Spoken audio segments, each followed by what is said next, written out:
Chorvátsko sa rozhodlo úplne zmeniť spôsob, akým tam fungujú diaľnice. Najväčšia zmena sa týka platenia mýta. Klasické mýtne brány, na ktoré sú dnes vodiči zvyknutí, by mali začať postupne miznúť od roku 2026. Chorvátsko totiž pripravuje nový elektronický systém výberu mýta, ktorý umožní prechádzať diaľnicou bez zastavenia.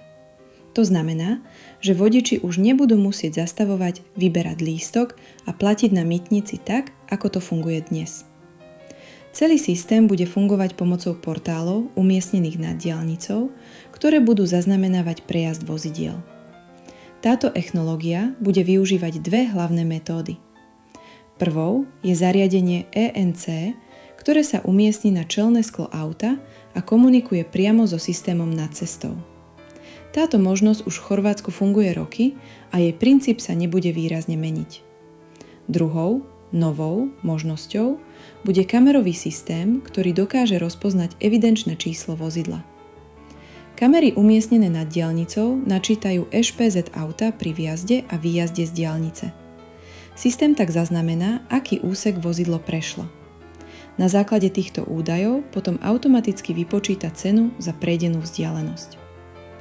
Aby bolo možné mýto zaplatiť, bude musieť mať vodič vozidlo zaregistrované v systéme a priradený spôsob platby, napríklad platobnú kartu alebo predplatený kredit.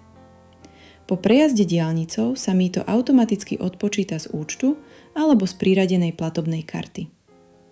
Ceny mýta sa najbližšie mesiace po zavedení tohto nového systému nemajú meniť.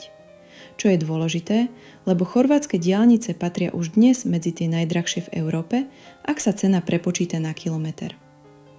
Ako dôvod už teraz vysokých cien uvádzajú náročnú výstavbu diaľnic cez horský terén a veľké množstvo tunelov a mostov, ktoré výrazne zvýšili náklady na ich výstavbu. Preto, ak by chorvátska vláda chcela náklady na nový systém okamžite premietnúť do cien diaľničných poplatkov a čo najrýchlejšie si investíciu takto vrátiť, chorvátske diaľnice by boli naozaj nehorázne drahé. Každopádne sa zdá, že tento nový systém bude pre krajinu, ktorú každé leto navštívia milióny vodičov z celej Európy, veľkou skúškou. Naznačuje to aj fakt, že od roku 2024, keď bol podpísaný kontrakt na realizáciu tohto nového systému, sa termíny jeho spustenia opakovane posúvajú na neskôr. Veľkou otázkou napríklad je, ako jednoducho sa budú vedieť v systéme zaregistrovať turisti z rôznych krajín, najmä tí starší, ktorí nie sú zvyknutí používať online služby či online platby. Ak to totiž mnohí nezvládnu, môžu im začať chodiť pokuty. A to ich môže odradiť od ďalších ciest do Chorvátska, čo by mohlo mať negatívny vplyv na krajinu, ktorej ekonomika je výrazne závislá od turizmu, ktorý tvorí približne 20% HDP. Ďalšou výzvou môže byť spoľahlivé rozpoznávanie evidenčných čísiel vozidiel z rôznych štátov, keďže do Chorvátska každé leto prichádzajú autá prakticky z celej Európy. Je dôležité tiež zdôrazniť, že Chorvátsko nepoužíva ani neplánuje používať systém diaľničných známok. Krajina zostáva pri systéme platenia podľa prejdenej vzdialenosti. Aj preto sa na Chorvátsko nevzťahuje nové pravidlo Európskej únie o jednodňovej diaľničnej známke. Teraz sa pozrime na to, čo sa bude diať v najbližších rokoch. Rok 2026 bude najmä rokom príprav a budovania systému.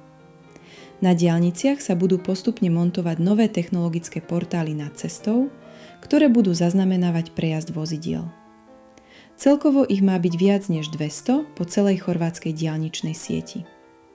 Prvé portály sa už začali inštalovať napríklad na diaľnici A3 medzi mestami Popovača a Novska.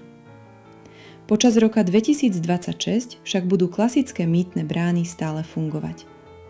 To znamená, že vodiči budú môcť diaľnice používať ešte rovnakým spôsobom ako dnes. Podľa plánov chorvátskej vlády sa má nový elektronický systém výberu mýta spustiť na celej diaľničnej sieti práve v roku 2027.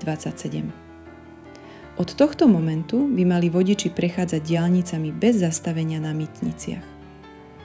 Ak sa nový systém spustí podľa plánov, Chorvátsko bude mať jeden z najmodernejších spôsobov výberu mýta v Európe. Ako bude nový systém fungovať v praxi, ukážu až prvé roky jeho používania. Isté však je, že pre vodičov, ktorí cestujú do Chorvátska autom, pôjde o jednu z najväčších zmien za posledné 10 ročia. Zaujímavé je aj to, že väčšina turistov zo strednej Európy používa v Chorvátsku prakticky rovnakú trasu. Práve preto sú úseky okolo Záhrebu a diaľnica A1 smerom k moru v lete extrémne vyťažené, čo by sa mohlo značne zlepšiť. Nechajme sa prekvapiť.